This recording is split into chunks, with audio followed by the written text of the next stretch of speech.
கர்த்தர் உங்கள் அனைவரையும் ஆசீர்வதிப்பாராக. கர்த்தர் நமக்கு சமாதானத்தை கொடுத்து, சுகத்தை கொடுத்து, பலத்தை கொடுத்து, நல்ல மாதிரி நம்ம வச்சு இன்னைக்கு தேவனை ஆராதிக்கும்படியாக இந்த மாதத்தின் 3வது ஞாயிற்றுக்கிழமை 15வது நாளிலே தேவ சமூகத்துக்கு நம்மை கொண்டு வந்த கர்த்தரை நாம் நன்றியோடு ஸ்தோத்திரிப்போம். கர்த்தர் நம்மை கைவிடவில்லை, கர்த்தர் நம்மை விட்டு விலகவும் இல்லை. கர்த்தர் நமக்கு நல்லவராக, போதுமானவராக, நன்மையை செய்கிறவராக நம்மோடு இருந்து மிகவும் அன்போடு வழிநடத்திய தேவனை நன்றியோடு ஸ்தோத்திரிப்போம். அருமையானவர்களை, ஆண்டவராகிய இயேசு கிறிஸ்து இந்த உலகத்திலே வாழ்ந்த நாட்களிலே தன்னுடைய வாழ்க்கையை மிக வித்தியாசமாக அவர் கழித்திருக்கிறதை நாம் பரிசுத்த வேதாகமத்தின் மூலமாக, சுவிசேஷத்தின் மூலமாக அறிகிறோம். ஆண்டவர் இயேசு கிறிஸ்து தன்னுடைய வாழ்க்கை பெரும் பகுதியை ஜெபத்திலே தான் அவர் தன்னுடைய வாழ்க்கையை அவர் கடந்து சென்றிருக்கின்றார். மலைகளிலே போய் ஜெபித்தார், வனாந்தரங்களிலே போய் ஜெபித்தார். கெத்செமனே தோட்டம் அவருக்கு ஒரு ஜெப தோட்டமாக இருந்தது.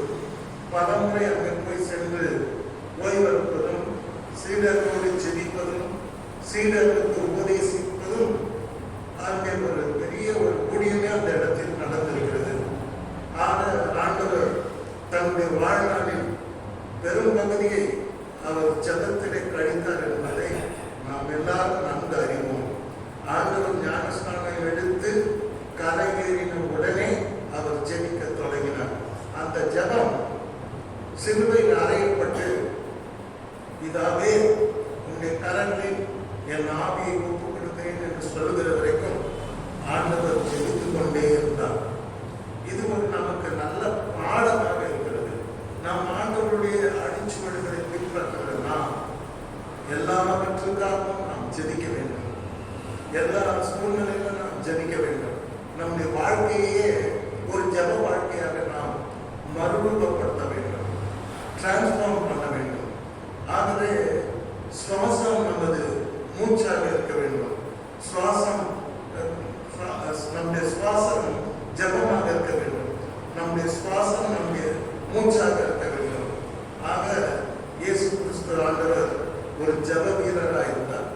அது மாத்திரமல்ல, நாமும் கூட ஜெபிக்க வேண்டும் என்று பல நேரங்களில் அவர் பரிசுத்த வேதாகமத்திலே போதித்திருக்கிறார். ஆக இன்றைக்கு இந்த காலங்கள் தவ காலங்கள் என்று சில பேர் சொல்லுகிறார்கள். சில பேர் ஆண்டவர் பாடுபடுகின்ற நாட்கள். நாம் அதிகமாக அவருடைய பாடுகளை நாம் தியானிக்க வேண்டும் என்பதுதான் இந்த காலத்தினுடைய நோக்கமாக இருக்கிறது. அருமையானவர்களே, ஆண்டவராகிய இயேசு கிறிஸ்து கெத்செமனே தோட்டத்திலே ஜெபிப்பதற்கு முன்பதாக, தாம் சிலுவையிலே அறையப்படுவதற்கு முன்பதாக கடைசியாக அவர் ஒரு ஜபம் பண்ணினார். எல்லா ஜபமும் ரெக்கார்ட் ஆகவில்லை. சில ஜபங்கள் பைபிள்ல ஆண்டவர் இயேசு கிறிஸ்துவின் ஜபங்கள் ரெக்கார்ட் ஆகியிருக்கிறது. ஆனால் ஆண்டவர் கெத்செமனே தோட்டத்திலே ஜெபிப்பதற்கு முன்பதாக ஒரு பெரிய லாங் பிரேயர் பண்ணார். அந்த ஜபத்தை இயேசுக்கு அன்பான சீடர் யோவான் எழுதின சுவிசேஷம் 17ஆம் அதிகாரத்தில் அதை லாங்கஸ்ட் அந்த பிரேயரை ரெக்கார்ட் பண்ணியிருக்கிறார். ஆக யோவான் எழுதின சுவிசேஷம் 17ஆம் அதிகாரம் முழுவதுமே நீங்கள் பார்ப்பீர்கள், அது ஆண்டவர் இயேசு கிறிஸ்து ஜெபித்த ஒரு லாங் பிரேயர் என்று நாம் அங்கே பார்க்கலாம். ஆண்டவர் கடைசியாக இரத்த வேலை சிந்தி கெத்செமனே தோட்டத்தில் ஜெபிப்பதற்கு முன்பதாக மிக துக்கத்தோடு, கருத்தோடு, பாரத்தோடு, பொறுப்போடு ஜெபித்த ஜபம் இந்த யோவான் எழுதின சுவிசேஷம் 17ஆம் அதிகாரம். இந்த பகுதியை ஒரு பாட்டாக நாம் பிரிக்கும் பொழுது 17ஆம் அதிகாரம் 1 முதல் 5 வசனம் வரைக்கும் ஆண்டவர் இயேசு கிறிஸ்து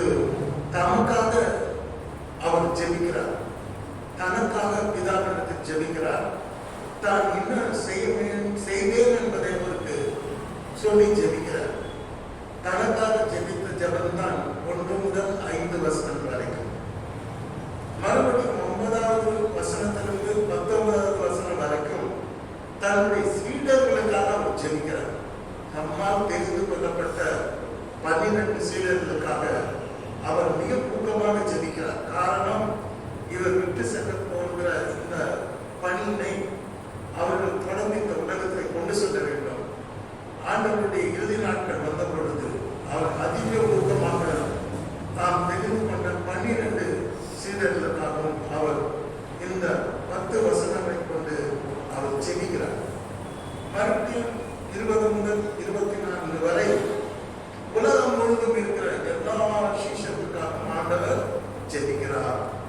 அருமையான இன்றைக்கு உலகம் முழுவதும் ஊழியம் செய்கின்ற சகல பரிசுத்தவான்களுக்காக நாம் ஒருவருக்கொருவர் ஜெபித்தாலும் இன்றைக்கும் பிதாவின் வலது பாசத்திலே உலகம் முழுவதும் கர்த்தருக்கு ஊழியம் செய்கிற பரிசுத்தவான்களுக்காக கர்த்தராகிய இயேசு கிறிஸ்து இன்றைக்கும் பரலோகத்திலே பிதாவின் வலது பாசத்திலே பரிந்து பேசி ஜெபித்துக் கொண்டிருக்கிறார். உலகத்தில் மாத்திரம் அவர் தன்னுடைய பரிசுத்தவான்களுக்காக ஜெபிக்கவில்லை, உலகம் முழுவதும் இருக்கிற ஊழியக்காரர்கள் ஜெபிக்கவில்லை. இன்றைக்கும் பரலோகத்தில் அவர் நமக்காக ஜெபித்துக் கொண்டிருக்கிறார். ஒரு மத்தியஸ்தரை போல நமக்காக அவர் பரிந்து பேசி ஜெபித்துக் கொண்டிருக்கிறார். மறுபடியும் 25ஆம் வசனம் 26 கடைசியில் முடிக்கும் பொழுது மீண்டும் தன்னுடைய சீடர்களுக்காக மீண்டும் மீண்டும் அவர் ஜெபிக்கிறார். ஆக கர்த்தருக்கு ஊழியம் செய்கிற பிள்ளைகளுக்காக ஆண்டவர் மிகவும் ஜெபிக்கிறவர்களாக, அவர்களை பாதுகாக்கிறவர்களாக, அவர்களை வழிநடத்துகிறவர்களாக, அவர்களுக்கு வெளிப்பாடுகளை தருகிறவர்களாக, மிகவும் கருணை உள்ளவராக, கருத்துள்ளவராக, அவர்கள் மேல் அக்கறை உள்ளவராக ஆண்டவர் இருக்கிறார். எந்த ஊழியக்காரர் இருந்தாலும் பரவாயில்லை, அவர்கள் எந்த சபையை சேர்ந்தாலும் பரவாயில்லை, ஆண்டவர் இயேசு கிறிஸ்துவுக்கு ஊழியம் செய்கிற ஒவ்வொருவருக்கும் அவர் இன்றைக்கும் ஜெபித்துக் கொண்டிருக்கிறார். அதைதான் இந்த 17ஆம் அதிகாரம் காட்டுகிறது. 17ஆம் அதிகாரத்தை நீங்கள் வீட்டில் போய் மெதுவாக உட்கார்ந்து 1 முதல் கடைசி வரைக்கும் படித்து பார்த்தால் அப்பொழுது மிக தெளிவாக புரியும் ஆண்டவர் எப்படியெல்லாம் தன் சீடர்களுக்காக ஜெபித்தார் அப்படிங்கிறது புரியும். அருமையானவர்களை, இப்பொழுது முதலாவது ஆண்டவருடைய கடைசி வேலை வந்துவிட்டது. அவர் அடிக்கடி தன்னுடைய சீடர்கள் பார்த்து சொன்னார், மனுஷகுமாரனை கொலை செய்வார்கள், சிலுவையில் அறைவார்கள், ஆனால் 3ஆம் நாளில் நான் உயிரோடு எழுந்திருப்பேன், உங்களை சந்திப்பேன் என்று ஆண்டவர் சொன்னார். கடைசியில் தன்னுடைய சீடர்களை பிரிகிற நேரம் அவர்களை அவர் மிகவும் நேசித்தார். கடைசி ஜபத்திலே அவர் சொல்லும் பொழுது சீடர்களை அடிக்கடி சுட்டி காட்டியே தன்னுடைய ஜபத்தை நடத்துகிறார். முதலாவது ஆண்டவர் தன்னை குறித்து பிதாவோடு பேசுகிறார். யோவான் 17:4 சொல்றார் ஆண்டவர் பிதாவை பார்த்து, பிதாவே, பூமியிலே நான் வாழ்ந்த நாட்களிலே நான் உன்னை மகிமைப்படுத்தினேன் என்று சொல்லுகிறேன். அல்லேலூயா! எவ்வளவு ஒரு தெளிவான வார்த்தை பாருங்க. பூமியில நான் வாழ்ந்தேன், 33 வருஷம் இந்த உலகத்திலே வாழ்ந்தேன். நான் என்ன பண்ணேன்? உண்மை மகிமைப்படுத்தினேன். தெளிவாக சொல்றேன். கணக்கு கொடுக்குறேன். நான் இந்த உலகத்தில் அனுப்புனீங்க, மனுஷனை அனுப்புனீங்க, நான் என்ன பண்ணேன்? பூமியில சும்மா உண்மை ஒவ்வொரு நாளும், ஒவ்வொரு வேலையும், ஒவ்வொரு நிமிஷமும் நான் இந்த ஜனங்கள் மத்தியிலே உண்மை மகிமைப்படுத்தினேன். அருமையான அந்த ஸ்டேட்மெண்ட் பாருங்க. ஆண்டவருக்கு நம்ம கணக்கு கொடுக்கணும். கடவுள் நமக்கு ஆயுசு 80 கொடுக்குறாரோ, 100 கொடுக்குறாரோ, 90 கொடுக்குறாரோ, ஆனா நீ என்ன பண்ண உலகத்துல அதுக்கு கணக்கு கொடுக்கணும். இன்னைக்கு நீங்க பாத்தீங்கன்னா ஜனங்க இஷ்டத்துக்கு ஆடுறாங்க, விசுவாசிகள் கூட நீங்க இஷ்டத்துக்கு தான் ஆடுறாங்க. ஆனா அவங்க கணக்கு வந்தால் கணக்கு கொடுக்கணுங்கிற அந்த பயம் அவங்களுக்கு இல்லை. ஆனா கடவுள் ஒவ்வொரு நாளையும் நமக்கு நம் வாழ்நாளில் ஒரு நாள்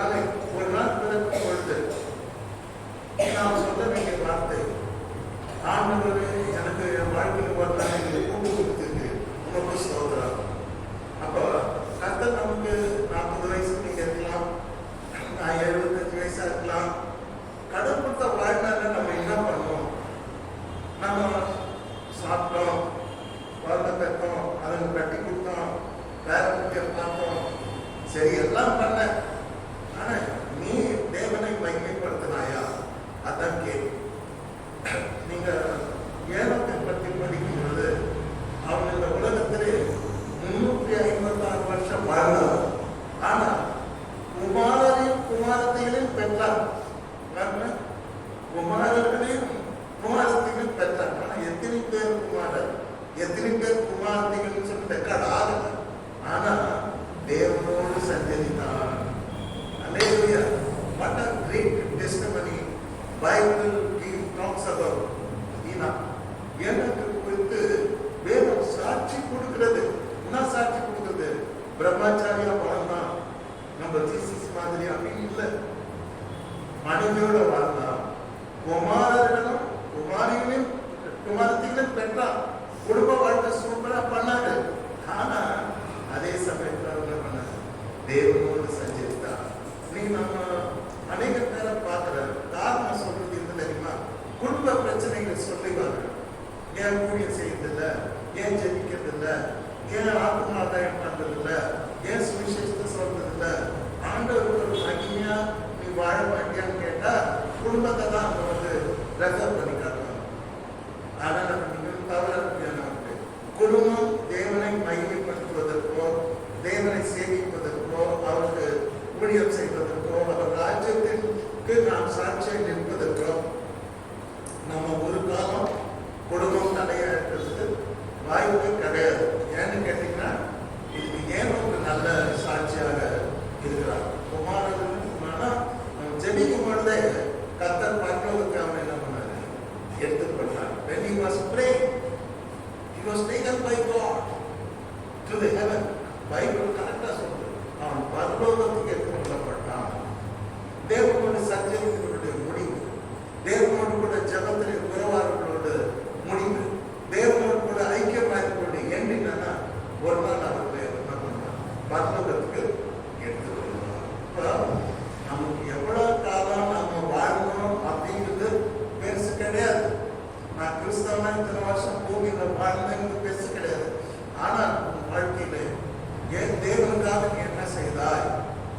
நீ தேவனுக்காக எல்லாரும் செய்திருக்கிறாயா என்பதுதான் கேள்வி. ஆனால் ஆண்டவர் கணக்கு கொடுக்கிறார். பூமியிலே நான் 33 ஆண்டுகள் வாழ்ந்தேன், என் வாழ்க்கை முழுவதிலும் நான் உங்களை மகிமைப்படுத்தினேன் அப்படின்னு ஆணித்தரமாக சொல்லுகிறேன். அருமையானவர்களே, ஒரு உதாரணத்தை மரணம் சந்திக்கும் அல்லது ஆண்டவருடைய இயேசு கிறிஸ்துவனுடைய வருகை இருக்கலாம். ரெண்டும் ஒரு வருகை இருந்தாலும் அதன் முடிவு உலகத்தின் முடிவு. ஒரு சமயம் மரணம் இருந்தால் அது நம்முடைய வாழ்க்கையின் முடிவு. முடிவுனாலே நாம் என்ன சொல்ல போகிறோம்? ஏசப்பா மாதிரி நம்ம சொல்றோம்னா, பூமியில வாழ்ந்த நாட்களில் உண்மை மகிமைப்படுத்தினேன், ஐ எம் சோ ஹாப்பி, எல்லாத்தையும் நல்லமாய் முடிச்சுட்டேன் அப்படின்னு ஒரு பெருமையா சொல்றேன். இப்போ உலக மக்களுக்காக சிங்கர் நிறைய பண்ண போகிறேன், பிற்பாடு நான் பரலோகத்துக்கு வந்துடுவேன். ஆனால் பூமியில நான் உண்மை மகிமைப்படுத்தினேன். அருமையானவர்களே, எனக்கு கடவுள் கொடுத்தவர்களுக்கு நம்ம கடன் கொடுக்கணும்.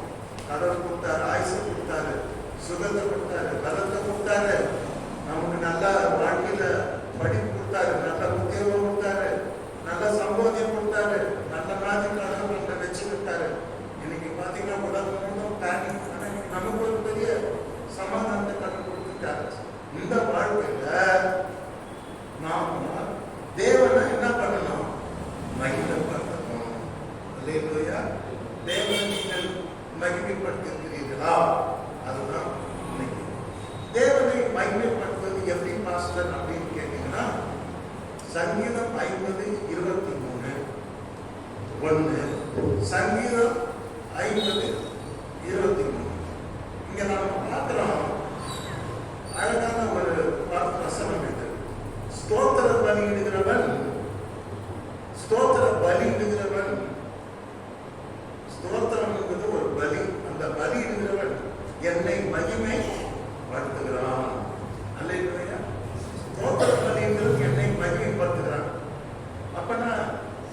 மூச்சுக்கு மூச்சு ஸ்தோத்திரம் பண்ணணும், பேச்சுக்கு பேச்சு ஸ்தோத்திரம் பண்ணணும். சம்டைம்ஸ் அவங்க இங்கிலீஷோட பேசிட்டு இருப்பாங்க, டக்குன்னு என் வாயில வந்து பிரைஸ் நல்ல வந்திருக்கும், காட் பிளஸ் யூ வந்துடும். அதாக ஸ்தோத்திர பலியிடுது என்னை மைய ஒரு முறை நீங்க ஸ்தோத்திரம் பண்ணணும், தேவனை மகிமை படுத்துகிறீர்கள். அதான் தாவீது ராஜா அழகா சொல்லுவார், என் ஆத்மாவே கர்த்தரை ஸ்தோத்திரி, என் முழுவதுமே அவருடைய பரிசுத்த நாமத்தை ஸ்தோத்திரி, என் ஆத்மாவே கர்த்தரை ஸ்தோத்திரி, அவர் செய்த சகல உபகாரங்களையும் மறவாதே. ஸ்தோத்திரி ஸ்தோத்திரி ஸ்தோத்திரிங்கிறார் முழுவதுமே. என் ஆத்மாவே, அப்புறம் ஆத்மா வேற திசைக்கு போது அதை தட்டி கூப்பிடுறாரு. நம்ம கூப்பிட்டு என்ன சொல்றாரு, கர்த்தரை ஸ்தோத்திரின்னா யோசிக்கிறார், கர்த்தரை ஸ்தோத்திரி அவர் எவ்வளவு உபகாரம் செய்தார், அவர் செய்த சகல உபகாரங்களையும் மறவாது. அல்லேலூயா, ஆமென். இன்னைக்கு நம்ம ஸ்தோத்திர பலி கர்த்தருக்கு நாம் செலுத்த வேண்டும். அதே மாதிரி சங்கீதம் 22-23 படிக்கும் பொழுது கர்த்தரை மகிமைப்படுத்துவது எப்படி அப்படின்னா, கர்த்தருக்கு பயப்படுகிறவர்களே அவரை துதி. கர்த்தருக்கு பயப்படுகிறவர்களே நீங்கள் என்ன பண்ணணும், சும்மா இருக்கக்கூடாது. திங்கட்கிழமை, செவ்வாய்க்கிழமை, புதன்கிழமை, வியாழக்கிழமை, வெள்ளிக்கிழமை, சனிக்கிழமை டெய்லி கர்த்தரை துதிக்கணும். கர்த்தருக்கு பயப்படுற பிள்ளைகளுக்கு இருக்கிற அடையாளம். காரில் போகும்போது, கார் பண்ணி போகும்போது கர்த்தரை துதிச்சிருப்பாங்க, பைக்கில் போகும்போதே நம்ம ஆத்மா கர்த்தரை துதிக்கலாம். ஒரு சமயம் ஒரு மிஷினை ஆப்ரேட் பண்ணும்போது நாம் கர்த்தரை துதிக்கலாம். ஒரு சமயம் நம்ம நம்ம லேப்டாப் ஆப்ரேட் பண்ணும்போது கர்த்தரை துதிச்சுன்னு இருக்கலாம். நம்ம வேலை பார்ப்போம், துதிக்கிறதுல நம்ம ஆத்மாவை டியூன் பண்ணி வைக்கலாம். டியூன் பண்ணி வச்சுக்கணும்னா அது ஆட்டோமேட்டிக்காக துதிக்கும். அல்லேலூயா. அப்போ கர்த்தருக்கு பயந்தவர்கள் என்ன பண்ணணுமா, கர்த்தரை துதிங்கள். பைபிள் தாவீது அழகா பேசுவார், கர்த்தரை துதிங்கள், அவர் நல்லவர், அவருடைய கிருபை என்று உள்ளது. அவருடைய கிருபை அவர் நல்லவர் சொல்றார், ஏன்னா அவர் கிருபை என்றும் உள்ளது. நமக்கு ஒரு தேவனுடைய கிருபை என்னைக்கா இருந்தது. ரெண்டாவது ஒரு நல்லவர் நமக்கு ஒரு சப்போர்ட்டா இருக்கார், அவர்தான் கர்த்தர். கர்த்தரை துதிங்கள், அவர் நல்லவர், அவர் கிருபை என்று உள்ளது. ரெண்டாவது சொல்றது சங்கீதம் 22:23, யாக்கோபின் சந்ததியாரே நீங்கள் எல்லாரும் கர்த்தரை கனம் பண்ணுங்கள், கர்த்தருக்கு பயப்படுங்கள், துதிங்க.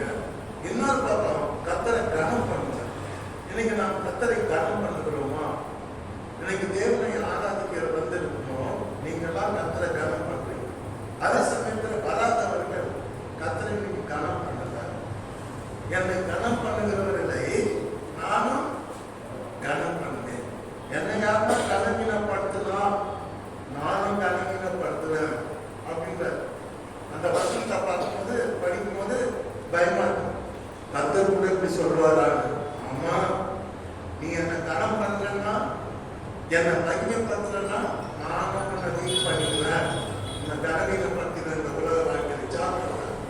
என்னை கனம் பண்ணுகிறதுனா கனம் பண்ணுகிறேன், என்னை கனவீனம் பண்ணுகிறவர்கள் கனவீனம் பண்ண வருவார்கள். மூன்றாவது, இஸ்ரவேலின் வம்சத்தாரே நீங்கள் எல்லாரும் பயபக்தியாயிருங்கள். அல்லேலூயா. இன்னைக்கு பயபக்திங்கிறது குறைஞ்சு போச்சு. நாம இல்லையா, இது காரணம் என்னன்னா நிறைய டெக்னாலஜி வந்துருச்சு. நான் 1970 வருஷத்துல வேலைக்கு போயிட்டேன். ஒரு டெக்னாலஜி கிடையாது. ரிங் போடணும், 99-403-70 ரிங் போட்டு ஃபோன் பண்ணணும். இந்த மாதிரி டெக்னாலஜி லேப்டாப் கிடையாது, டிவி கிடையாது, என்ன ஒன்றும் கிடையாது. சாதாரணமா இருக்கும். டெக்னாலஜி ஒன்றுமே காரணம் நான் வேலைக்கு போயிட்டேன். இன்னைக்கு பார்த்தீங்கன்னா இந்த டெக்னாலஜியை மனுஷன் பயங்கரமான பக்தி இல்லாத ஒரு வெறித்தனத்தில் அவங்க கொண்டு போய் பாவம் செய்கிற மூழ்கடி. எது? செல்போனு, லேப்டாப்பு மற்றும் இந்த டெக்னாலஜிஸ் அவங்க முற்றிலுமா அவர் தவறான வழியில் எடுத்து போய் பார்த்தா உலகம் முழுதும் ஒரு பயபக்தியே இல்லை. ஆண்டவர் சொல்றாரு, அவருடைய ஜனங்களை பார்த்து சொல்றாரு, இஸ்ரவேல் வம்சத்தாரே, கிறிஸ்தவர்களே அப்படின்னு எடுத்துக்குவார். தேவனுடைய பிள்ளைகளை, திருச்சபை மக்களே, நீங்க எல்லாரும் அவர் பேருக்கு எப்படி இருங்க? பயபக்தியா இருங்க. இப்ப பயபக்தி என்பது ரொம்ப ரொம்ப அவசியம். ஒரு நாள் நம்ம படிப்பு நம்மை கைவிடும், பலம் நம்மை கைவிடும், நம்முடைய பர்சனாலிட்டி நம்மை கைவிடும், பணம் நம்மை கைவிடும், சொத்து நம்மை கைவிடும். பயபக்தி இருந்ததுன்னா இந்த பயபக்தி நம்மளை காப்பாற்றும். இது மகிழ்ச்சியை தரும், சமாதானத்தை தரும், ஞானத்தை தரும், வல்லமை தரும். நம்முடைய வாழ்க்கையை அது மேம்படுத்தும், மேன்மைப்படுத்தும். ஆக பயபக்தி என்பது ஒரு முக்கியமான ஒரு கேரக்டர் ஒரு ஆவிக்குரிய வாழ்க்கையில. பயபக்தி இல்லாத செய்கிற ஊழியம் இருக்குது, பயபக்தியோடு செய்கிற ஊழியம் இருக்கு. ஆக கர்த்தர் என்ன சொல்றாரு? என்னை புதிக்கணும், என்னை ஸ்தோத்தரிக்கணும், இதன் மூலமா நான் மகிமைப்படணும். அப்படின்னா நீங்க எனக்கு பயப்படணும், பயபக்தியா இருக்கணும், நீங்க என்னை கனம் பண்ணணும். அல்லேலூயா. இன்னைக்கு நிறைய பேர் பார்த்தீங்கன்னா கர்த்தரை கனம் பண்றதில்லை. ஸோ நம்ம கனம் பண்றதுன்னா முதல் இதுதான். ரெண்டாவது வந்து பார்க்கும்போது ஆண்டவர் இயேசு கிறிஸ்து சொல்றார் மலை பிரசங்கத்துல, மனுஷர் உங்கள் நற்கிரியைகளை கண்டு, மனுஷர் என்னத்தை பார்க்கணுமா? உங்கள் நற்கிரியைகளை பார்க்கணும். ஒரு கிறிஸ்தவனா உங்க கிரியை தான் பார்க்கணும். எந்த சபைக்கு போனாலும் 10வது ராஜ்யத்துக்கு போக மாட்டேன். God wants to see your work. What are you doing? நீங்க பண்றது ஒரு கிறிஸ்தவனா? ஆனா ஆண்டவர் சொல்றாரு, உங்கள் நற்கிரியைகளை இந்த உலக மக்கள் கண்டு பரலோகத்தில் இருக்க உங்கள் பிதாவை மகிமைப்படுத்தும்படி உங்கள் வெளிச்சம் அவர் முன்பாக பிரகாசிக்க கடவுது. நல்ல கிரியைகள் எல்லாம் great light to the world. நான் உலகத்துக்கு ஒளியா இருக்க ஆண்டவர் சொன்னாரு. நீங்களும் உலகத்துக்கு வெளிச்சம். உலகத்துக்கு வெளிச்சமா இருக்கிறதுனா என்ன? இந்த நற்கிரியைகள் தான் நம்முடைய வெளிச்சம். அல்லேலூயா. ஞானஸ்நானம் எடுத்துக்கிறது வெளிச்சம் இல்லை, நற்கிரியை. 2 கிரியை இருக்குது உலகத்துல. ஒண்ணு துர்க்கிரியை, இன்னொன்னு நற்கிரியை. I am the light of the world. நம்ம எல்லாம் இந்த உலகத்துக்கு ஒளியா இருக்கணும்னா நற்கிரியை செய்யணும், துர்க்கிரியை செய்யக்கூடாது. துர்க்கிரியைகளை செய்வதற்காக தேவன் நம்மை பேர் சொல்லி அழைக்கவில்லை. நற்கிரியை செய்வதற்காக தேவன் நம்மை தெரிந்து கொண்டிருக்கிறார். இன்னைக்கு அனைவரும் பார்த்தீங்கன்னா துர்க்கிரியில மாஸ்டர்ஸா இருக்கிறாங்க. எப்படி ஏமாற்றுறது, எப்படி போய் சொல்றது, எப்படி ஃப்ராட் பண்றது, உலகம் துர்க்கிரியினால் நிறைந்து இருக்கிறது. ஆனால் இந்த இருண்ட உலகத்தின் மத்தியிலே நாம் வெளிச்சமாக பிரவேசிக்க வேண்டும் என்றால் நம்முடைய நற்கிரியைகளை நாம் உலகத்துக்கு காண்பிக்க வேண்டும். அல்லேலூயா. ஒரு பயங்கரமாக தூக்கி காட்டணும் போறது கேரக்டர், உன்னுடைய சுவாபம், அந்த அழகான கனிகள், நற்கனிகள், நற்கிரியை என்று சொல்லப்படுகிற அந்த கனிகளால் நாம் தேவனை மகிமைப்படுத்தணும். அல்லேலூயா. துர்க்கிரியினால சாதாரண மகிமைப்படுவான், தேவன் மகிமைப்பட மாட்டார். அல்லேலூயா.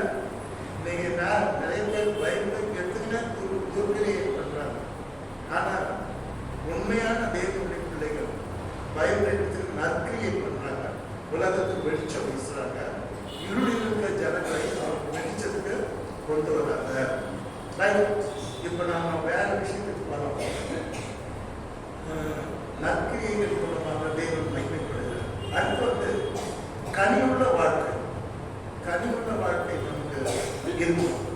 இந்த இயேசுவாமி யோவான் எழுதின சுவிசேஷம் 15வது அதிகாரத்திலே ஆண்டவர் சொல்லுகிறார், நீங்கள் எண்ணிலும் என் வார்த்தை உங்களிலும் நிலைத்திருந்தார். அல்லேலூயா. நீங்கள் என்ன நினைச்சிருக்கணும்? நீங்கள் என்னிலும் என்று சொல்லுகிறார்கள். லவ் பாருங்க, தட் இஸ் தேவ அன்பு. அந்த அன்பை பாருங்க. நீங்க ஆண்டவர் கேட்கிற, நீங்கள் என்னில் நிலைத்திருங்க, எனக்குள்ள இருங்க. நான் உங்க உள்ளத்துல வரணும்னு கிடையாது. Totally different. யோவான் 15:7 சொல்றார், நீங்கள் என்னிலும் என் வார்த்தை உங்களிலும் நிலைத்திருந்தால் நீங்கள் கேட்டுக்கொள்வது எதுவோ அது உங்களுக்கு கொடுக்கப்படும். அப்ப நீங்க கேட்டுக்கொள்வது கிடைக்கலன்னா உங்க மேல 2 தப்பு இருக்குது. ஒண்ணு, நீங்க ஆண்டவருக்குள்ள நிலைத்தில்லை, ஆண்டவருக்குள்ளேயே இருக்கீங்க. 2வது, அவருடைய வார்த்தையில் உங்களுக்குள்ள நிலைத்தில்லை. அப்படி இல்லாத பட்சத்துல நீங்க என்ன கேட்டாலும் உங்களுக்கு கிடைக்காது. நீங்க ஜெபம் பண்றது வேஸ்ட். ஆண்டவர் மனசுல இடம் பிடிக்கணும். ஆண்டவர் அவர் மனசுல இடம் கொடுக்குறாரு.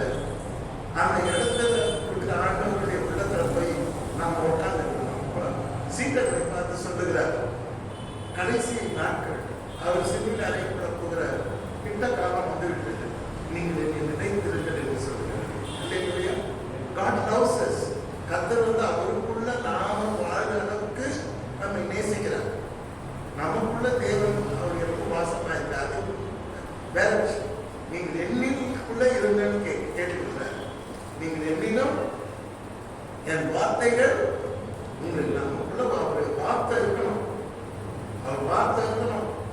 அவர் வார்த்தை இருக்கணும். அவர் வசனம் இருக்கணும். ஆண்டுடைய வசனம் நமக்கு நல்லா புரியணும். ஆண்டுடைய வசனம் நமக்கு நல்லா தெரியணும். எதுல வேணா மக்கா இருக்கலாம். ஆனா ஆண்டுடைய வார்த்தையில நம்ம மந்த புத்திக்குள்ள ஒன்றா இருக்கக்கூடாது.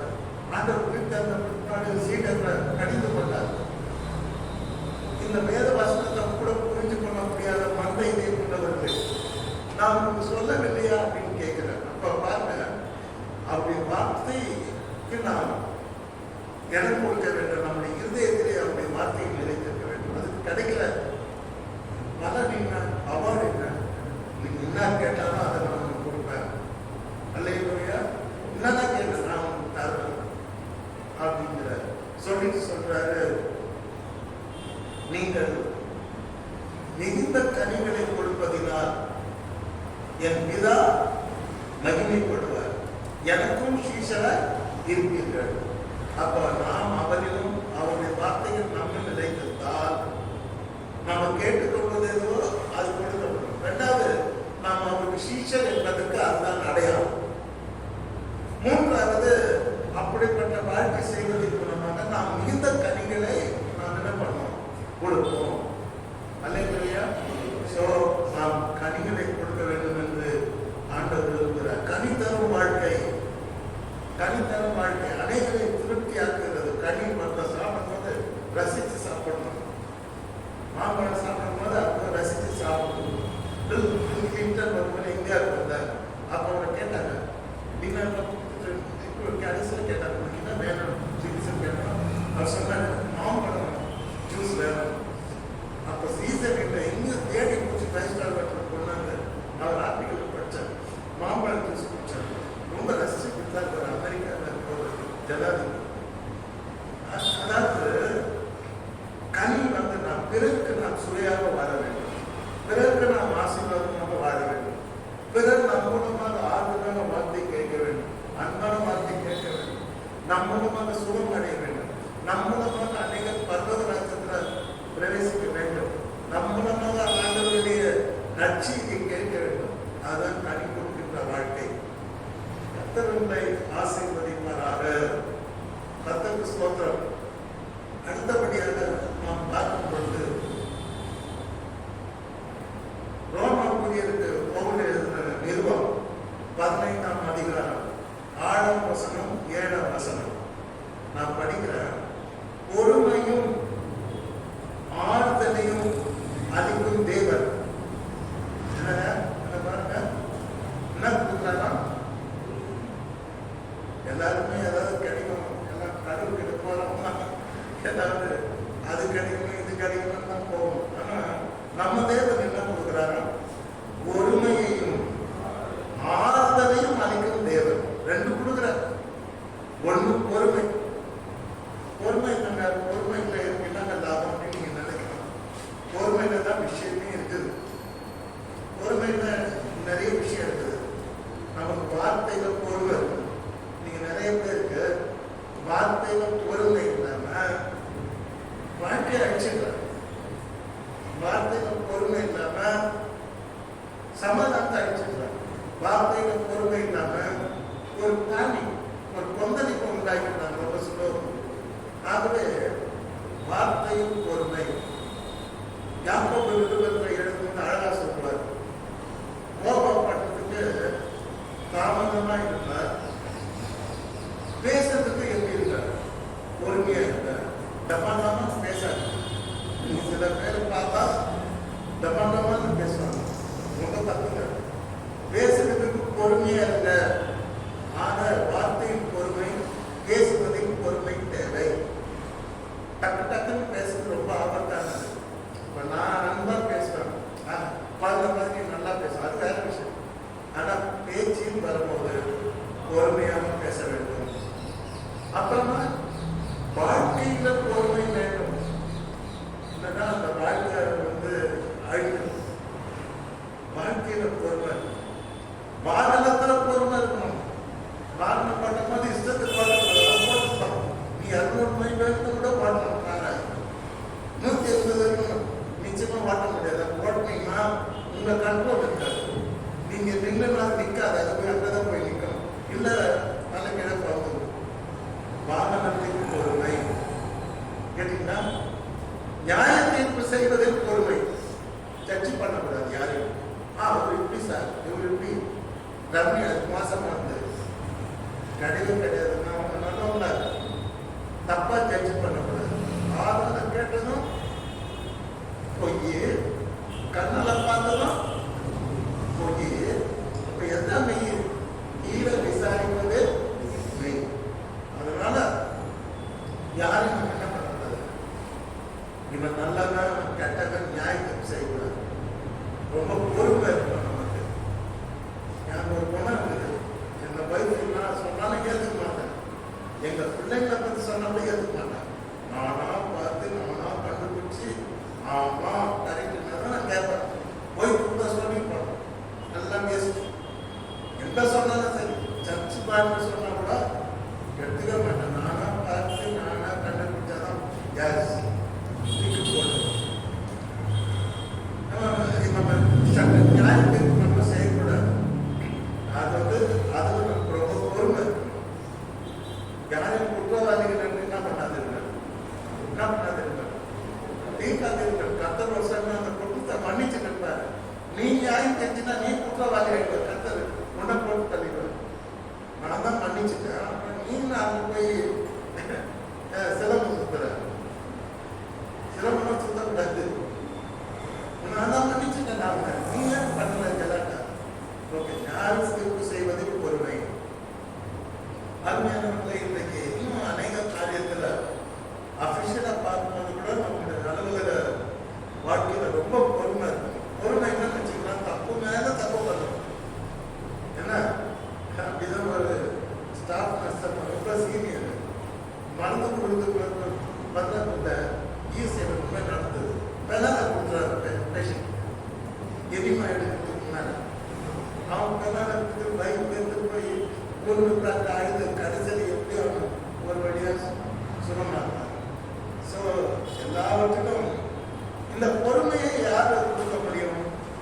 யாரும் கொடுக்க முடியாது, தேவன் தான் கொடுக்கிறார். அல்லேலூயா. பொறுமை என்பது ஒரு ஆவியின் கனி. பரிசுத்த ஆவியானவர் நம்ம நிரப்பப்படும் பொழுது, அவரால் நாம் நிரப்பி வடியும் பொழுது, தேவனால் நாம் நிரப்பி வடியும் பொழுது தேவன் நமக்கு பொறுமையை கொடுக்கிறார். ரெண்டாவது என்ன கொடுக்கிறாரு? ஆறுதலை கொடுக்கிறார். அல்லேலூயா. நல்ல வார்த்தை கேளுங்க. ஆறுதல். நீங்க மனுஷனுக்கு என்ன தேவை? ஆறுதல் தான் தேவை.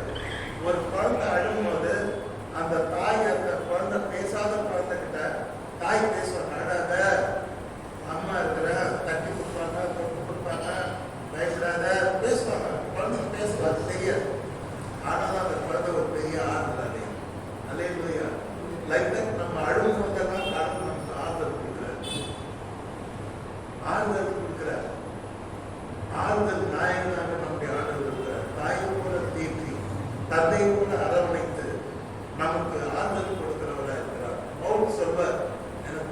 பிரச்சனைகள், பல போராட்டங்கள், நிர்வாணம், நாசம், மோசம், அடி, சிலை எல்லாத்தையும் பார்த்தவன் நான். ஆனாலும் எல்லாம் பற்றியும் கர்த்தருக்கு ஒரு ஆறுதல் கொடுத்தாரு சொல்றாரு. நீங்க அநேக பிரச்சனைகளோடு இன்னைக்கு ஆலயம் வந்திருக்கீங்க. கர்த்தருக்கு தெரியும். ஆனா கர்த்தர் உங்களுக்கு எல்லா பிரச்சனைகளும் அறிவித்த கர்த்தர் அந்த ஆறுதலின் தேவன் ஆறுதல் கொடுப்பார். அல்லேலூயா. பயப்படாதீங்க, சோர்ந்து போகாதீங்க. இன்னையோட உங்க வாழ்க்கை முடியல, போக வேண்டிய தூரம் நிறைய தூரம் இருக்கிறது. இல்லைக்கு உங்களை பரிசுத்தப்படுத்திக் கொள்ளுங்க. நாளைக்கு கர்த்தர் உங்கள் மத்தியில் பெரிய அற்புதத்தை செய்வார். He will do great miracle. பெரிய அற்புதத்தை தேவன் உங்கள் மத்தியில் செய்வார். உங்கள் தனிப்பட்ட வாழ்க்கையை செய்வார், குடும்பத்தில் செய்வார், உங்க பிசினஸ்ல செய்வார், உங்க ஆவிக்குரிய வாழ்க்கையில செய்வார். சோ பொறுமையை தேவன் கொடுக்கிறார், ஆறுதலை தேவன் கொடுக்கிறார். அழகா எழுதுறார். பொறுமையையும் ஆறுதலையும் அளிக்கும் தேவன் கிறிஸ்து இயேசுவினுடைய மாதிரியின்படியே நீங்கள் ஏக சிந்தை உள்ளவர்களாய் இருக்கும்படி உங்களுக்கு அனுக்கிரகம் செய்வாராக. அதனால் தேவனுக்கு மகிமை உண்டாக, தேவனுக்கு மகிமை உண்டாக கிறிஸ்து நம்மை ஏற்றுக்கொண்டது போல நீங்களும் ஒருவரை ஒருவர் என்ன பண்ணுங்க, ஏற்றுக்கொள்ளுங்க. ஒருவரை ஒருவர் ஏற்றுக்கொள்ளும் பொழுது தேவன் மகிமைப்படுகிறார். அல்லேலூயா. இன்னைக்கு நம்ம ஒருத்தரை பட்சிக்கிறவர்களா இருக்கிற கூட்டத்தை நாம் பார்க்கிறோம். ஆனா கிறிஸ்டியானிட்டி, children of God, ஒருவரை ஒருவர் அக்செப்ட் ஏற்றுக்கொள்ள வேண்டும். அது கிறிஸ்தவம். அல்லேலூயா. I have to accept you. You have to accept me. நீங்கள் என்னை ஏற்றுக்கொள்ள வேண்டும், நான் உங்களை ஏற்றுக்கொள்ள வேண்டும். நான் உங்களை அரவணைக்க வேண்டும், நீங்கள் என்னை அரவணைக்க வேண்டும். உங்கள் பாரத்தை நான் சுமக்க வேண்டும், என் பாரத்தை நீங்கள் சொல்ல. ஒருவருக்கு ஒருவர். அப்ப அழகா சொல்ற முடிக்கும் பொழுது கிறிஸ்து நம்மை ஏற்றுக்கொண்டது போல நீங்களும் ஒருவரை ஒருவர் ஏற்றுக்கொள்ளும். Accept each other. ஒருவரை ஒருவர் ஏற்றுக்கொள்ளுங்கள். ஒருவரை ஒருவர் பட்சித்தல் அல்ல, அல்லது அவர்களை சீர்குலைப்பதல்ல அந்த உணர்வு. ஆனால் ஒருவரை ஒருவர் கிறிஸ்து நம்மை ஏற்றுக்கொண்டார். அப்படியாக நாம் ஒருவரை ஒருவர் ஏற்றுக்கொண்டதன் மூலமாக தேவன் மகிமைப்படுகிறார். அல்லேலூயா. நாம் ஒருவரை ஒருவர் ஏற்றுக்கொள்வோமாக, அதிலும் தேவன் மகிமைப்படுகிறார். அவருடைய பரிசுத்த நாமத்துக்கு ஸ்தோத்திரம். ஐந்தாவதாக நாம் படிக்கும் பொழுது 1 Corinthians 6:20 பரிசுத்த பவுல் கொரிந்தியருக்கு தன்னுடைய நிருபத்திலே எழுதுகிறார். நீங்கள் கிரியத்துக்கு கொல்லப்பட்டீர்களே என்று சொல்லுகிறார். அல்லேலூயா. பாருங்க, கரெக்டா சொல்றார். ஒரு சபையாரை பார்த்து, நீங்கள் யார்? நீங்கள் கிரியத்துக்கு கொல்லப்பட்டீர்களே. கிரயம்னா தெரியாத, கிரயம் பத்திரம், செய்தி. ஒரு பொருளை வாங்கும் பொழுது அதை பத்திரம் பண்ணுவாங்க. ஒரு லேண்டு, வீடு, அதெல்லாம் அது பேர் கிரய பத்திரம். கிரய பத்திரம்னா என்ன? ஒரு விலையை கொடுத்துருக்காங்க. ஆண்டவர் நம்ம கிரயத்துக்கு கொல்லப்பட்ட ஆண்டவர் நம்ம விலை கொடுத்து வாங்கியிருக்கிறார். எப்படி வாங்கினாரு? அழிந்து போகிற பொன்னினாலும் வெள்ளினாலும் நம்மை மீட்காமல் மாசற்றதும் குற்றமற்றதும் ஆகிய விலையேற பெற்ற தேவ ஆட்டுக்குட்டியின் ரத்தத்தினாலே நீங்கள் மீட்கப்பட்டீர்களே. அல்லேலூயா. கர்த்தர் பொன்னு வெள்ளி அழிந்து போகிற உலக வஸ்துகளால் நம்மை மீட்கவில்லை. சிலுவையில் சொந்த ரத்தத்தை சிந்தி அந்த கிரயத்தை கொடுத்து அவருடைய பிள்ளைகளாக நம்மை அவர் விலை கொடுத்து வாங்கியிருக்கிறார். அல்லேலூயா. You are purchased by the blood of Jesus. இயேசுவை கொடுத்த விலை நம்மை மீட்பதற்கு, அவருடைய பிள்ளைகளாக அவர் கொடுத்த விலை, அவருடைய உயிர், அவருடைய ரத்தம். ரத்தம் சிந்தி நம்மை அவர் முக்தி சேர்க்க பிறந்தார். ரத்தம் சிந்தி நம்மை அவர் முக்தி சேர்க்க பிறந்தார். நித்தம் அவரோடு வாழும் சத்திய வழி திறந்தார். கத்தரித்தம் பக்தர் பாவம் மறந்தார். ரத்தம் சிந்தி நம்மை அவர் முக்தி சேர்க்க பிறந்தார். நம்ம மீட்பதற்காக, பரலோக ராஜ்யத்தில் சேர்ப்பதற்காக அவர் கொடுத்த விலை அவருடைய ரத்தம். அல்லேலூயா. தேவன்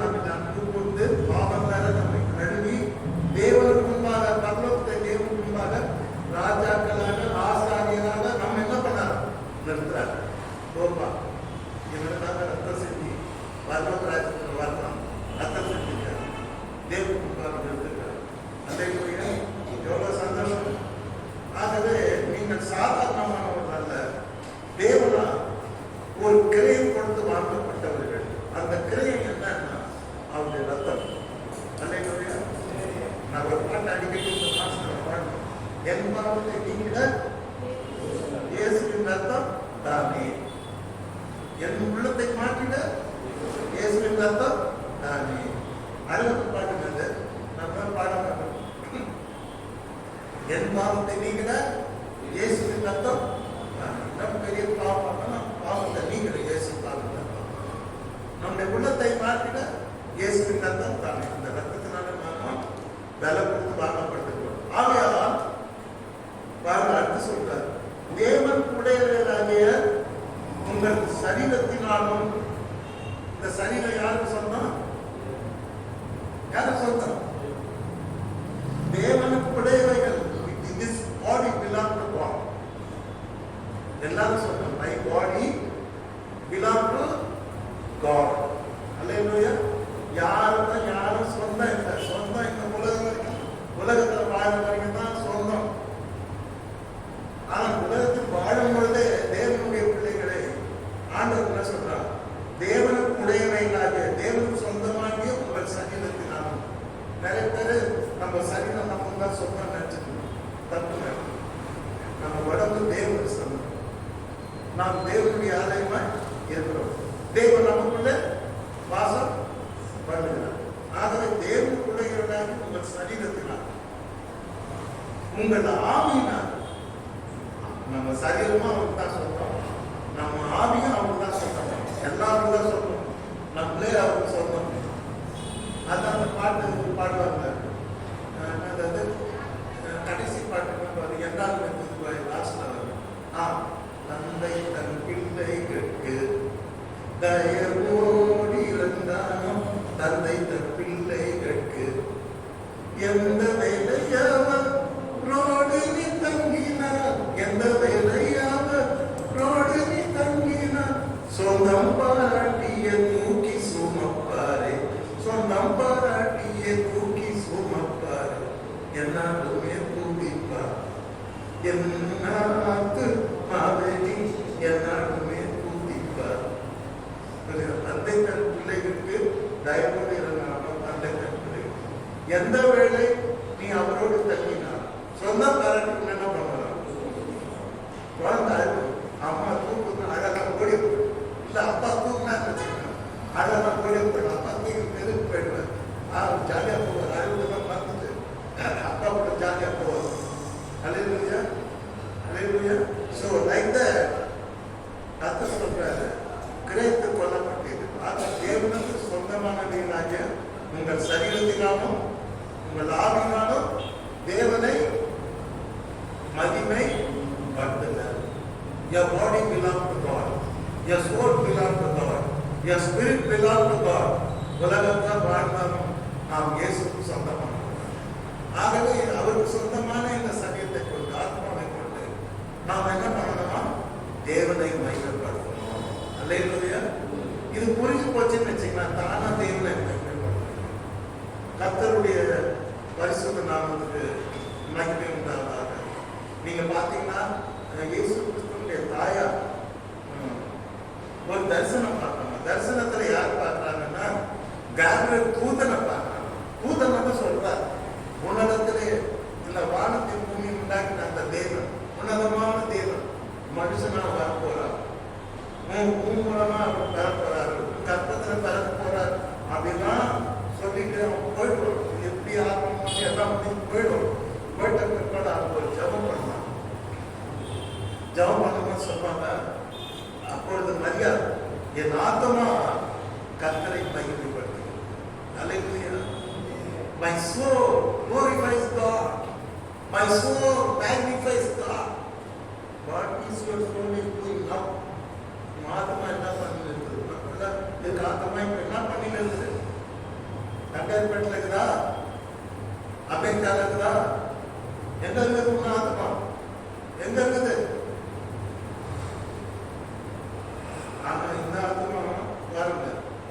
என் ஆத்மா மரியாதை சொல்றாங்க. ஏசப்பாவை கத்த முதல்ல மரியாதை சொல்றாங்க, என் ஆத்மா கர்த்தரை மகிமைப்படுத்துகிறது. My soul is glorifying God. இதே வார்த்தையை அண்ணா சொல்றாங்க. என் ஆத்மா கர்த்தருக்குள் களி கூறுகிறது. என் ஆத்மா கர்த்தரை மகிமைப்படுத்துகிறது. அவர் என்னுடைய வாழ்க்கையில பெரிய காரியங்களை செய்தார். மரியாதை கூட கூறுகிறார், என்னுடைய வாழ்க்கையில தகுதி இல்லாத என் வாழ்க்கையில கர்த்தர் வரப்போகிறார். ஆகவே அந்த ஆத்மா கர்த்தரை மகிமைப்படுத்துகிறது. Let our soul be transformed to glorify God. நம்முடைய ஆத்மா கர்த்தரை மகிமைப்படுத்துவதற்காக மறுரூபப்படுவதாக. அல்லேலூயா. சோ நம்ம சோல் எப்பவுமே நம்ம தூங்கினாக்கா அலைவா தூக்கத்துல கூட கர்த்தரை மகிமைப்படுத்தணும். அப்பேற்பட்ட வாழ்க்கைக்காகவே தேவன் நம்மை அழைத்திருக்கிறார். கர்த்தருடைய பரிசுத்த நாமத்துக்கு ஸ்தோத்திரம். இன்னும் சில டைம்ல பார்த்தா நம்ம சிக்காயிட்டா ரொம்ப சோர்ந்துடும்.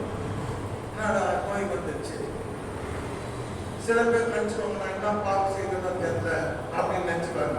நான் தான் சிக்காயிட்டேன், நோய் கிட்ட சொன்னேன், என்ன பாவம் செய்ததான் தெரியல, சிக்காயிட்டேன் அப்படின்னா டக்குன்னு சொல்லுவாங்க வீட்டில். ஆனா யாருமே என்ன காரணத்துக்காக ஒரு மனுஷன் 3 காரணம் இருக்குது. ஒண்ணு கடவுள் தண்டிக்கிறாரு, அது ஒரு தப்பு செய்வது கடவுள் தண்டிச்சா அது ஒரு சிக்கு, இயற்கையாக வர ஒரு சிக்னஸ். 3வது சில வியாதிகள் வரும்போது கர்த்தரை மகிமைப்படுத்தும் அந்த வியாதி. அல்லேலூயா. இது எப்படி பார்க்கணும்னா, மார்த்தா, மரியம், லாசர், இயேசுக்கு பிடிச்ச குடும்பம், அன்பான குடும்பம்.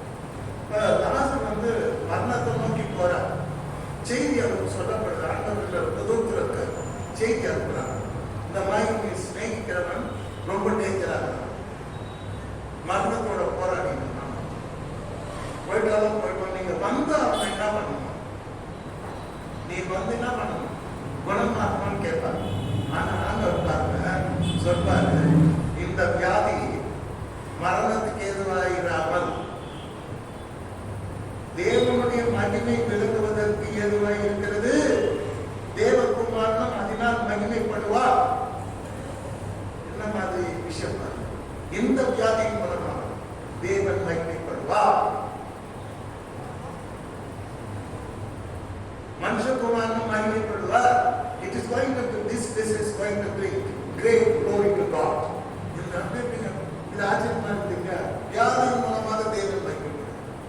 அவங்க சொல்லுவாங்க, ரொம்ப டேஞ்சரா இருக்காரு ஐயா அப்படின்றப்ப இன்னும் 2 நாள் லேட் பண்ணுவார். அவர் எதுக்கு லேட் பண்றாரு? அவன் மறிக்கிட்டான், பின்னால உயிரோட எடுத்தீங்களான்னு தான் லேட் பண்றாரு. வேணும் சொன்னவங்களுக்கு சொன்ன பதில் தான். அவன் சிக்கா இருக்கிறது கடவுள் தேவன் மகிமைப்பட போகிறான், நானும் மகிமைப்படப்படுறேன். இந்த நோய் அவன் வந்திருக்கிறதுக்கு காரணமே தேவனை மகிமைப்படுத்துவதற்காக. அல்லேலூயா. எல்லா நோய்க்கும் ஜட்ஜ் ஆயிட்டது. என்ன தப்பானாதான் தெரியல, அவங்க இப்படி நடக்குது. அவன் என்ன தப்பானாதான் தெரியல, அவங்க இப்படி அந்த சொல்றாரு. ப்ளீஸ், நமக்கு என்ன நன்மை தெரியாது. ஸோ யாருக்கும் படிக்காது. ஒரு நன்மைக்கு கூட கடவுள் வியாதி. அதே மாதிரி கர்த்தர் 2 நாள் லேட் பண்ணுவாரு. அவங்க சகோதரிகள் ஆண்டவர்களுக்கு சண்டை போடுவாங்க. என்ன, நீங்க இருந்தீங்கன்னா என் சகோதரன் மதித்திருக்க மாட்டான். நீங்க லேட் பண்ணீங்க, ஆண்டவரை கோச்சிக்க 2 நாள் டிலேவோ பார்த்தீங்க, அதான் போயிட்டாங்க. சரி, எங்க இருந்து காட்டுங்க, நான் அவங்க எழுப்புறேன்னா நம்ப மாட்டேங்கிறாங்க. ஐயோ 4 நாள் ஆயிடுச்சு, நான் ப்ளீஸ் வேணாம்ன்றாங்க. இல்லை நீங்க காட்டுங்க, நான் எழுப்புறேன் அப்படின்னு. கடைசியில அரை மனசோட கதை கூட்டு போவார். கூட்டம் கத்தர் என்ன பண்ணாரு? லாசருவே வெளியே வந்துட்டான். கல்லையில இருந்து உயிரோட நிற்கிறான். லாசர் ஆண்டவன் தட்டி கொடுக்குறாரு. எப்படி அந்த ஆண்டவன் பயமா இருந்தது. உயிரோட நிற்கிறான். இந்த பெரிய அற்புதத்தை செய்யறதுக்காக அந்த லாசர் முதல்ல உலகமே இன்னைக்கு பேசுது. அதை பத்தி உலகத்தையும் இன்றைக்கு சாட்சியாக இருக்கிறார்.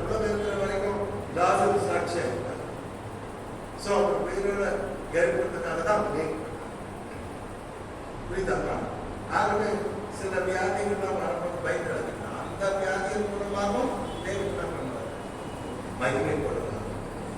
கர்த்தருடைய பரிசுத்த நாமத்துக்கு ஸ்தோத்திரம். ஆகவே இயேசு அதை கேட்ட பொழுது இந்த வியாதி மரணத்துக்கு ஏதுவாகிறாமல் தேவனுடைய மகிமை விளங்குவதற்கு ஏதுவாக இருக்கிறது. தேவனுடைய குமாரனும் அதனால் மகிமைப்படுவார். அது வியாதி மாத்திரம் இல்லை, சில தீமைகள் கூட நன்மைக்கு ஏதுவாக தேவன் செய்யும். எத்தனை பேர் விசுவாசிக்கிறீங்க? இன்னைக்கு அந்த படுகொடியில யோசேப்பை தள்ளி இல்லைன்னா பஞ்ச காலத்துல ஜீவரட்சணை செய்யறதுக்கு ஆள் இருந்திருக்காது. அவன் தான் ஃபிட்டர். குடியில தள்ளதுனால கர்த்தர் அவனை தூக்கி எடுத்து எகிப்தில் அவனை ராஜாவை அல்லேலூயா வாதம் சொல்றான், நான் பேருக்கு தான் ராஜா, ஆனா நீ தான் ராஜா. உன் கட்டளை இல்லாம என் தேசத்துல ஒரு நாய்க்கு வாழை கூட ஆடக்கூடாதுன்னு சொன்னான். முத்திரம் மாத்த அவன் கையில கொடுத்தான். இனி முயற்சி எப்படி வேணா நீங்க ஈஜிப்ட் ஆர்கனைசேஷன் பண்ணலாம். குடியில போட்டீங்கன்னா இந்த மாதிரி வாழ்க்கை நாம் பார்த்தே இருக்க முடியாது. சில சீமைகள் உங்களுக்கு நடக்கும், பயந்துடாதீங்க. அது மூலமா உங்களுக்கு கடவுள் நன்மை கொடுத்துருவார். எத்தனை பேர் விசுவாசிக்கிறீங்க? எஸ். தீமையான அனைத்தையும் நன்மையாக மாற்றுகின்றேன். நன்றி நன்றி நன்றி என்று துதிக்கிறேன். நல்லவரின் நன்மைகள் நினைக்கின்றேன். தீமையான அனைத்தையும் நன்மையாக மாற்றுகின்றேன். தீமையான அனைத்தையும் நன்மையாக மாற்றுகின்றேன். நன்றி நன்றி நன்றி என்று துதிக்கிறேன். நல்லவரே உன் நன்மைகள் நினைக்கின்றேன். நன்றி ஐயா, நன்றி ஐயா, ஏசையா. கேட்டீங்களா? இந்த பாட்டை எனக்கு ரொம்ப பிடிக்கும். தீமையை கூட கடவுள் நமக்கு ஆசீர்வாதம் மாற்றி தருவார். நமக்கு ஏற்படுகிற தீமைகளிலும் கர்த்தர் மகிமைப்படுகிறார். அல்லேலூயா. யோசேப்பு ஜெயில போனப்ப நமக்கு தெரியாது, நான் தான் நாளை கிங் இந்த தேசத்துக்கு தெரியாது. ஆனால் தேவனுடைய ராஜா. அல்லேலூயா. ஆகவே இந்த வியாதி மரணத்துக்கு ஏதுவாக தேவனுடைய நாம மகிமைப்படுவதற்கு ஏதுவாக இருக்கிறது. ஆகவே அருமையான தேவனுடைய பிள்ளைகளே, இன்றைக்கு ஆண்டவர் இயேசு கிறிஸ்து தன்னுடைய கடைசி ஜெபத்தை சொல்லுகிறார். பூமியிலே நான் உம்மை உம்மை உம்மை மகிமை படுத்தினேன். கடன் கொடுக்கிறார். பூமியில வாழ்ந்த நாட்கள்ல நான் உண்மை தான் பண்ணேன், மகிமைப்படுத்தினேன். நாம் தேவனை மகிமைப்படுத்துகிறோமா? மரியாதை போல என் ஆத்மா கர்த்தரை மகிமைப்படுத்துகிறது. That kind of soul do you have? அண்ணாவை போல என் ஆத்மா கர்த்தருக்குள் களி கூறுகிறது. My soul is glorifying God. Do you have such a kind of God? Soul. என் ஆத்மாவை கர்த்தரை ஸ்தோத்திரிக்கிறது. The praising God, doing something for the Lord. கர்த்தருக்காக ஏதாவது செய்தல். நம்முடைய வெளிச்சம் கற்கிரியங்கள் உலகத்துல வெளிச்சம் பிரகாசித்தல். அவருக்குள்ள நாம் நிலைத்திருந்தல், அவருடைய வார்த்தைக்கு நம்மை நிலைத்திருத்தல், அநேக கனிகளை கொடுத்தல், எல்லாத்தின் மூலமாக தேவன் மகிமைப்படுத்தும். ஆகவே இனிமே உலகத்தில் வாழ்ற நாட்கள்ல நீங்க எல்லாரும் என்ன பண்ணணும்? கர்த்தரை